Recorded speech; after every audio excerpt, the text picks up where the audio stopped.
Olá, eu passo hoje aqui rapidamente em nossas redes sociais para corrigir, as questões que eu coloquei nos meus stories no último fim de semana.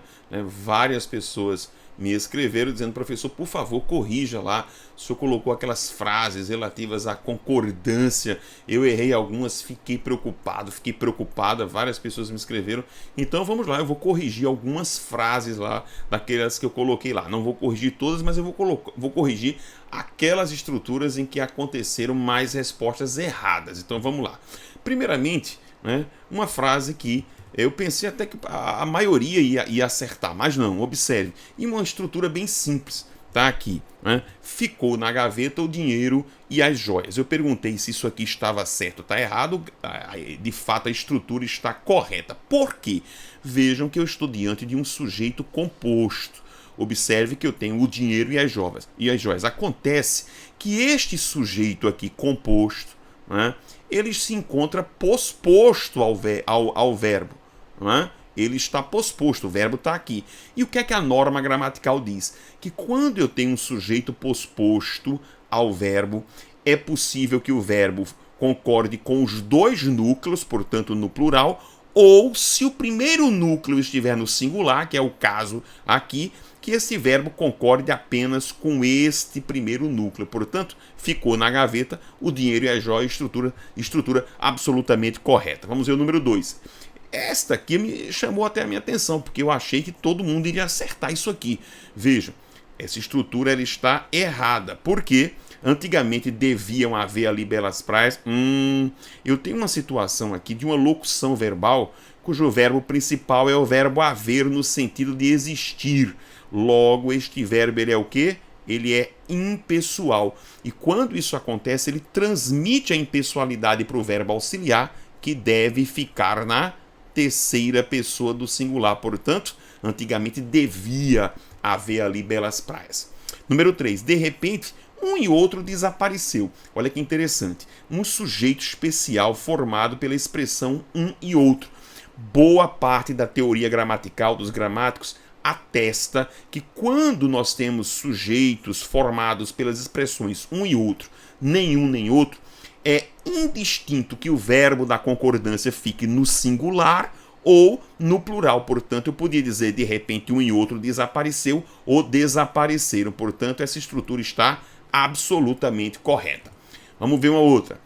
Estas canções fui eu quem as compôs. Muita gente disse que isso aqui estava errado. Não, isso aqui está absolutamente correto. A regra diz que quando o sujeito da estrutura é o pronome relativo quem, antecedido por um pronome do caso reto, eu posso fazer este verbo tanto concordar com o quem, que foi o que aconteceu aqui, como eu poderia pegar este verbo para concordar aqui com eu, dizendo fui eu quem eu compus.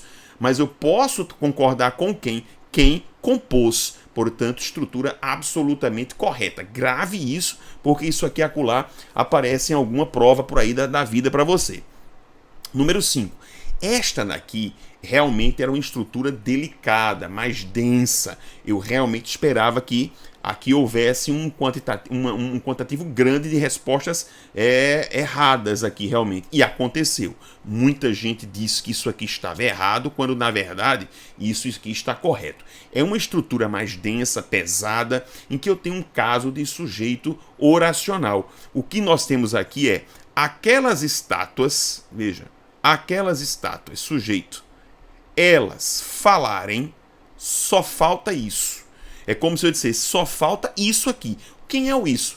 Falarem aquelas estátuas ou aquelas estátuas falarem.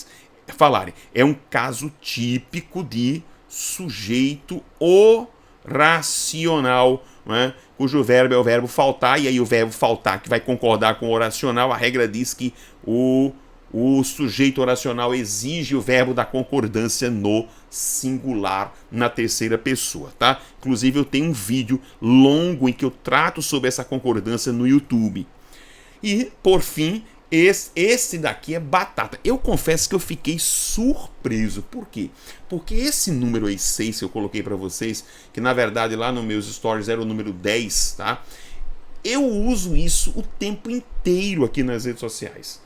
o tempo todo eu já gravei vídeo, já falei, já disse, mas parece que não adianta.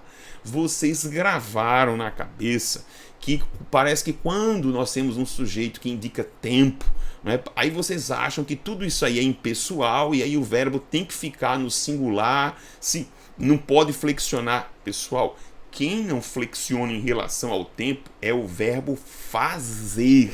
Fazer na indicação de tempo, ele é impessoal e fica no singular. Veja que na estrutura quem está aqui é o verbo faltar, não é o verbo fazer. E o que é que está faltando?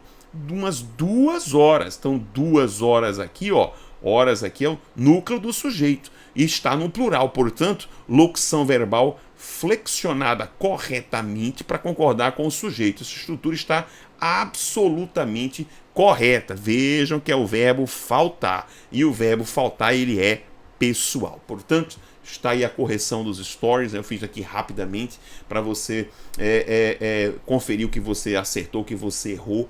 Preste muita atenção, concordância é um assunto com o qual não dá para brincar. Mas se você, algumas pessoas, professor, eu estou precisando estudar concordância. Tudo bem, senta a bunda, vai estudar concordância, pegue as principais regras, porque se você vai a uma prova pública em que cai a disciplina de língua portuguesa, em que vai cair gramática, e se você vir lá no seu edital que aparece o conteúdo de concordância, saiba que a probabilidade de aparecer uma questão desse conteúdo a probabilidade é muito alta, ok?